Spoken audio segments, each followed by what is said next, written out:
confused. Being philosophically consistent and being a very honest person, I'm sure you can tell me where God came from. And in addition, once you've told me where God comes from, please try to clarify how you can figure that a spiritual force can have an impact on a material universe to create it. You've got 5 minutes.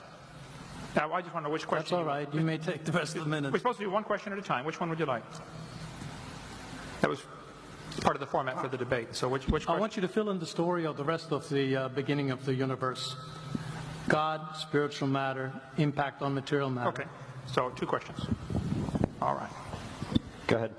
All right, your question, where did God come from, assumes that you're thinking of the wrong, obviously it displays that you're thinking of the wrong God, because the God of the Bible is not affected by time, space, or matter. If he's affected by time, space, or matter, he's not God.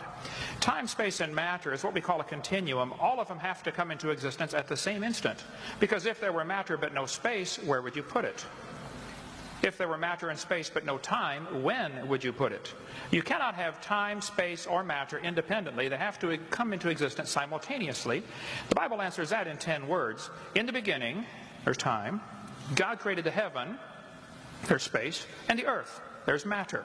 So you have time, space, matter created, a trinity of trinities there. Just, time is past, present, future. Space has length, width, height. Matter has solid, liquid, gas. You have a trinity of trinities created instantaneously. And the God who created them has to be outside of them.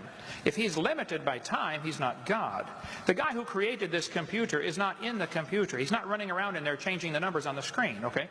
The God who created this universe is outside of the universe. He's above it, beyond it, in it, through it. He's unaffected by it.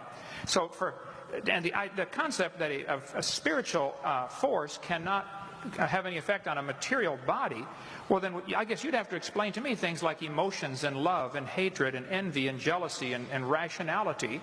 I mean, if your brain is just a random collection of chemicals that form by chance over billions of years, how on earth can you trust your own reasoning processes and the thoughts that you think?